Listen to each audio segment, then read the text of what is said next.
January 3rd, 2026, at 2:47 in the morning, something unusual happened over northern Venezuela.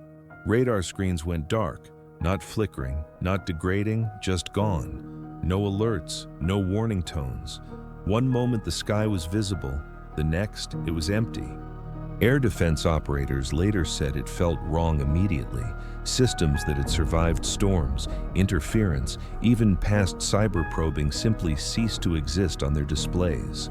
No error codes, no signal decay, as if the sky itself had been erased. Minutes later, witnesses in surrounding villages described a low mechanical hum rolling across the landscape. Not an explosion, not thunder, a pressure. Something felt more than heard pressing into the chest and skull. Then came the drones, dozens of them, moving in tight, deliberate patterns, followed by the distant, unmistakable chop of rotor blades cutting through the night air. According to scattered reports, the guards on duty never fired a shot. Some dropped to their knees without understanding why. Others vomited violently. A few collapsed where they stood, conscious but unable to move. Radios crackled once, then fell silent. No alarm propagated outward, no response units mobilized. The compound simply stopped responding. Officially, nothing happened that night. No confirmed raid, no acknowledged incursion. State media reported routine maintenance issues. But inside military analysis circles, a different conversation began. One centered on a question the Pentagon refuses to answer directly: whether the United States tested a soft kill capability in live conditions, a system designed not to destroy infrastructure, but to disable human beings, quietly, efficiently. By the time a small team of operators reportedly touched down, resistance was already neutralized. Outnumbered 5-1, they encountered bodies that could breathe, but could not fight. And that detail is what made analysts stop and listen more closely.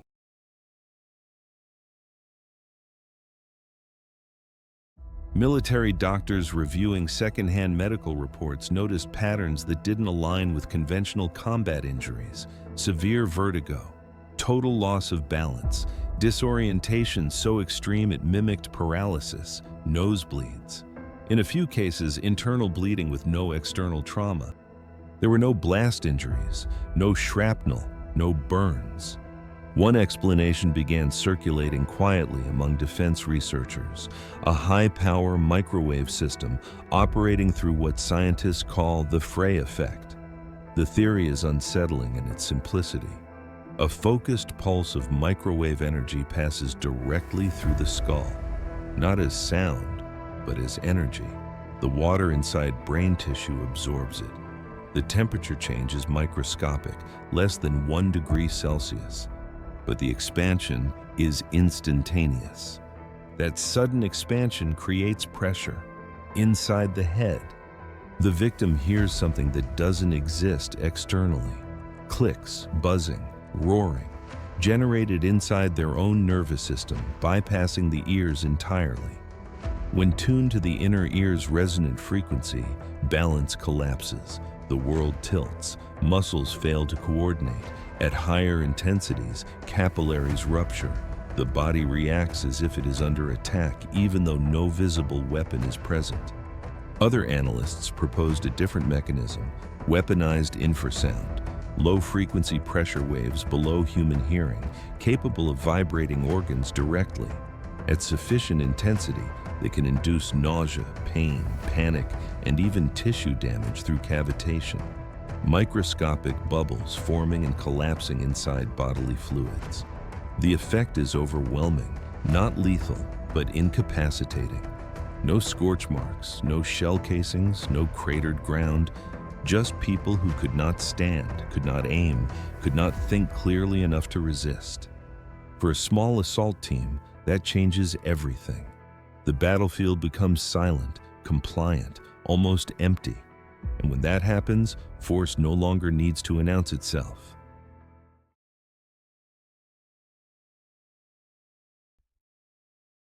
The mystery did not end at ground level. Analysts tracking regional airspace activity noticed something else that same night. Venezuela's layered air defense network failed almost simultaneously. Russian-built systems designed to track aircraft hundreds of miles away reportedly went blind before any missiles were launched. Electronic warfare specialists believe the opening move was not kinetic at all. Instead, an overwhelming electromagnetic barrage may have saturated radar receivers, effectively burning them white, not jamming, disabling. From offshore, U.S. naval assets are believed to have coordinated the blackout while stealth aircraft carved narrow corridors through the sky. Once vision was gone, precision followed. Radar nodes were struck first. Aircraft on the ground were destroyed before crews reached their ladders. Command facilities were hit not to level cities, but to sever communication. Fiber lines cut, relays silenced. The goal was never conquest, it was isolation. By the time jet engines roared low over Caracas, the message had already spread through every remaining channel. Command and control no longer existed. Units were alone. No reinforcements, no coordination, just static. And that psychological collapse may have mattered more than any explosion ever could. This phase didn't end with fire. It ended with systems realizing they could no longer see, hear, or respond. And in modern warfare, blindness is often the final defeat.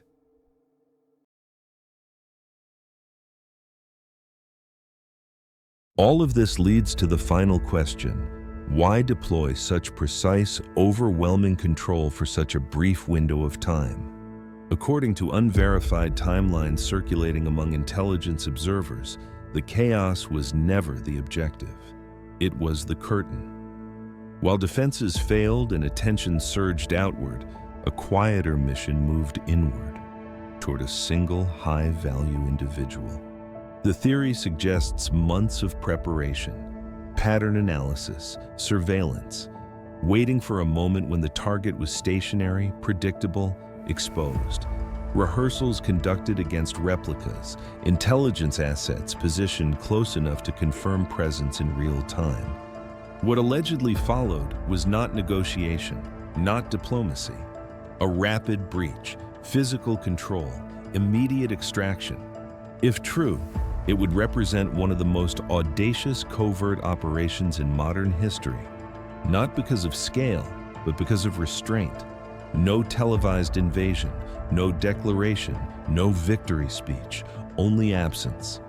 Yet nothing has been confirmed, no footage, no official acknowledgement, only fragments, anomalies, witness accounts, and a growing consensus among analysts that if such an operation occurred, it marked a shift, a future where wars are not decided by explosions, but by systems that turn the human body itself into the battlefield.